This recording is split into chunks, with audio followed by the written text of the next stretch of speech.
Hey everyone, I did my lesson plan, my phonics lesson plan on reading 1 to 2 syllable words with short and long vowel sounds spelled with common spelling patterns. I really liked this lesson plan because it was super fun and I have really cool activities to show y'all.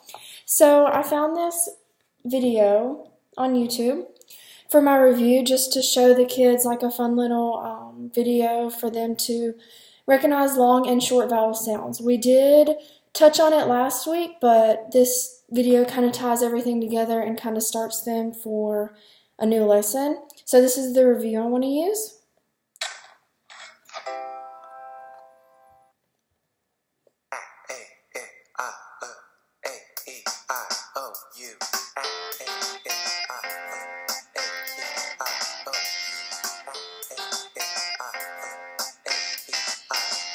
Oh, now vowels have two sounds each, but they don't sound the same.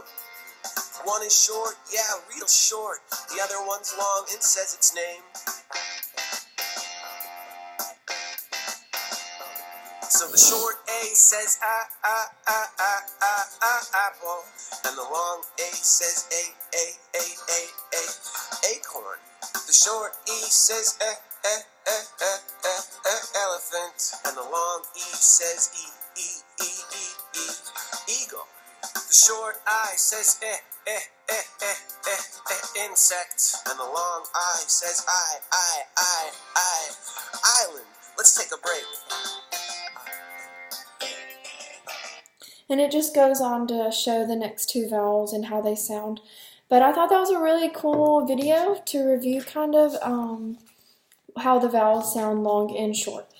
So after that video, I want to ask the class, how many sounds do vowels have each? So A, E, I, O, U, how many sounds do those have each? And hopefully they'll raise their hand and say 2, because A has ah, and it can say A. And E says eh, and it can say E too, like in beat or see. And I'll just explain that a little bit, and then I want to ask the class, who knows how to, raise your hand if you know how to spell cat.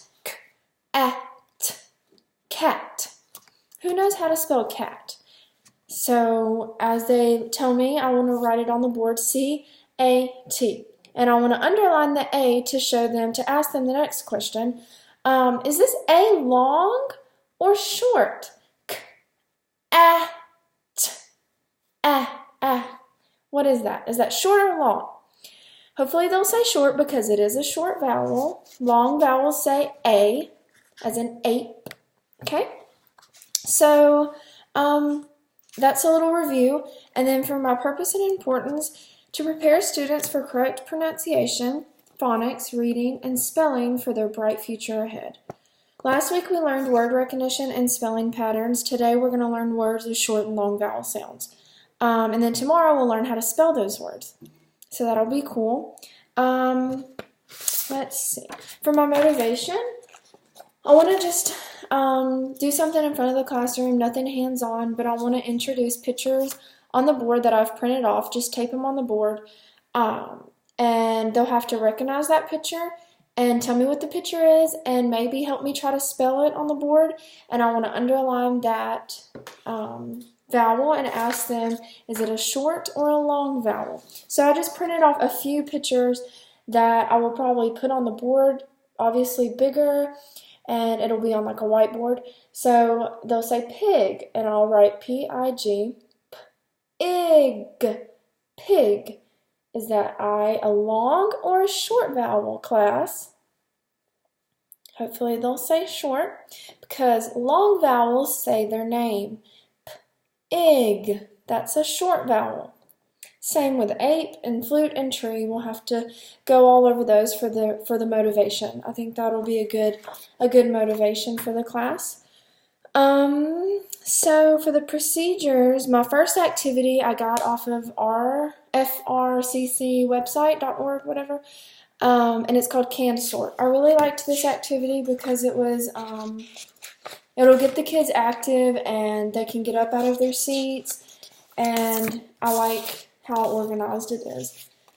So basically you have For every vowel, you have 2 cans. So for A vowel, you'll have a long A can, and a short A can.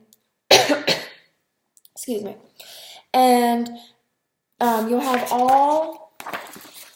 I printed the thing off. You'll have to cut out all of these words for your students and hand them out. And I'm going to call on each student to say, okay, Mary, what word do you have? And say she has fast, asked. And she'll tell me she has fast, and I'll say, okay, come to the front of the classroom and put it in the correct container. And it's just going to be me observing the class and me seeing how good they're going to deal with this. And this is just a practice. This isn't for a grade.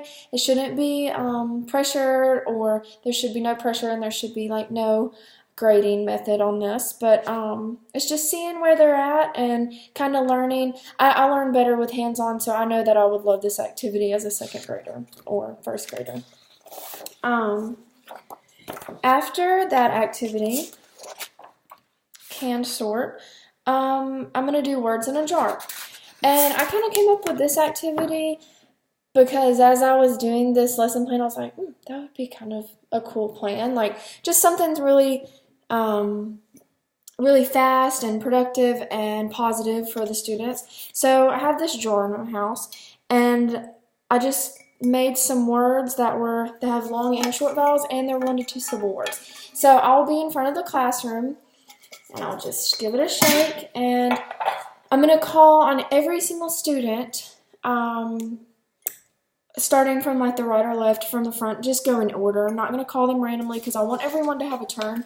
So I'll just randomly grab a word, and I'll show it to the student that's turn it is, and I'll say, okay, what word is this?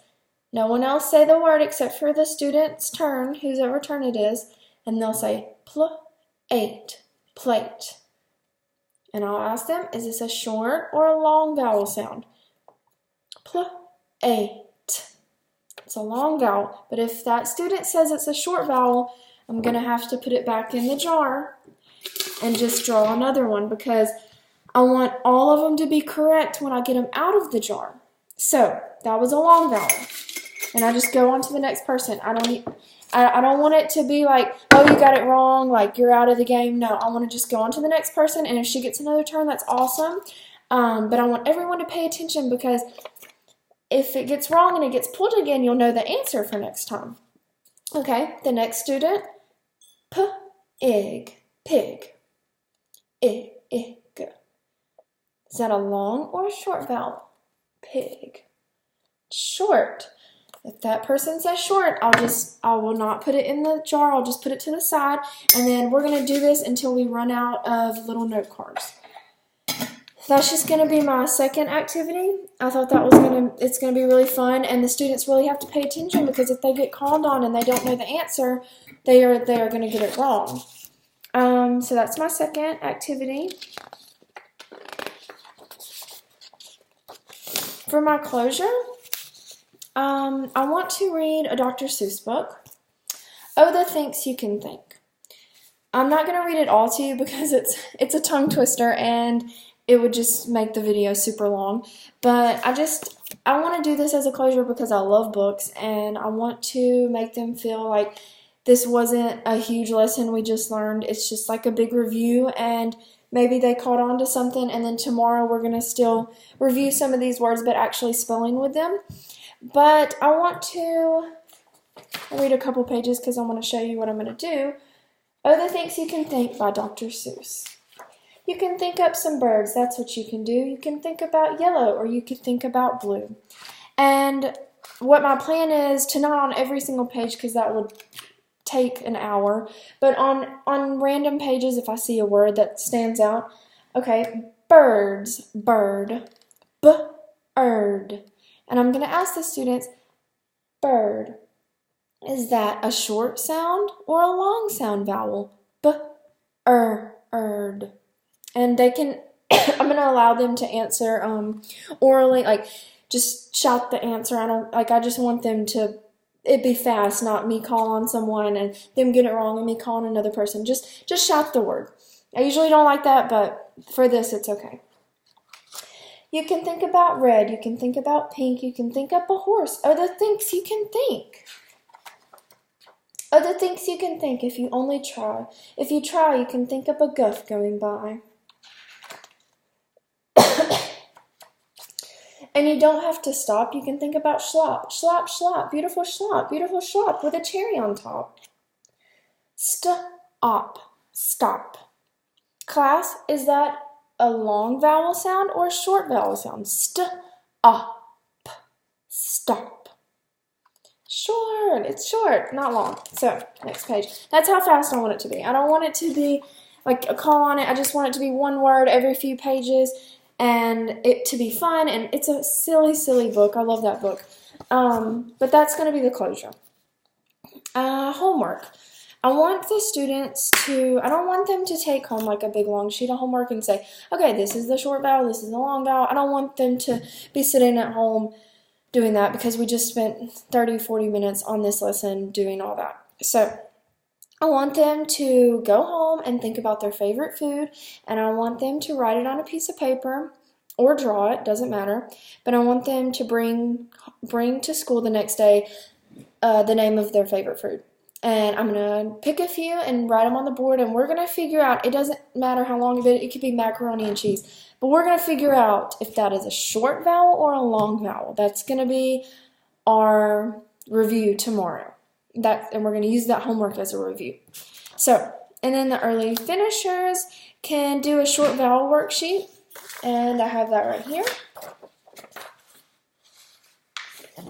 I liked this worksheet. It's only on the I's, but there was short vowel I, short vowel A.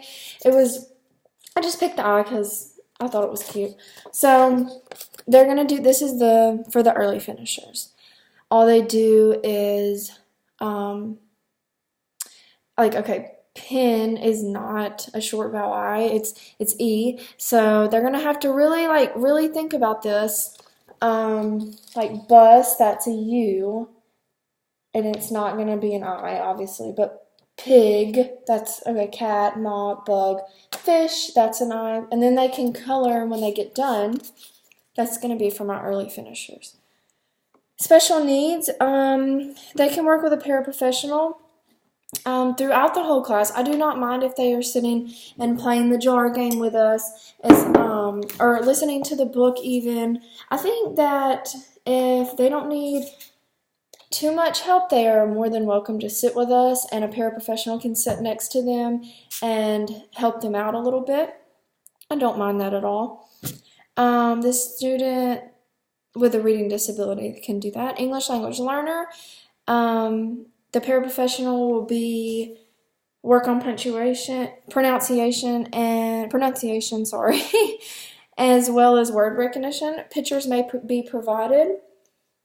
And then the kids that aren't really grasping everything, they can sit with me the next day and be in a small group, or if we have later time during the day, that day we can do that. For enrichment, I really liked this enrichment worksheet. It says color my vowel. You can take a look at it real quick. You're going to color, okay, so fish, which vowel are you going to color? You're going to color I. Sock, you're going to color O. Bath, A, and so on. It's really just a cool, quick enrichment thing, but you really do kind of have to think about it, and you have to know how to spell those words, so that's going to be a little tough, but that's for my enrichment students, so yeah. Overall, I really liked this phonics lesson, and I'm so lucky enough to work at a thrift shop that I actually found these this week. This isn't really pertaining to, it is pertaining to the lesson, but I didn't have to share it with you, but I'm excited about them. These came in the thrift shop. I'm so excited. I didn't put them into the lesson just because they are kind of long, and this one's short vowel and this one long vowel, and since I'm teaching them both, I just didn't think about putting them all in, but I'm just so excited about them. I can't wait to watch them and make other lesson plans with them. But I'm also, for the end of the lesson, just to tie everything together, I also want to hang this in my classroom. either on the board or somewhere visible for the students to have as a reminder. So like apple is a short vowel. Right here, this is the short vowels and these are the long vowels. Apple, egg, not egg, it's egg. Igloo, octopus, umbrella. These are short and these are long. I just want to have this posted so they can look at it and pronounce the words and hear it in their head like this is a short vowel, this is a short vowel. Apple, apple. But yeah, that's my lesson plan, my phonics lessons plan. Hope you have a good day. Bye.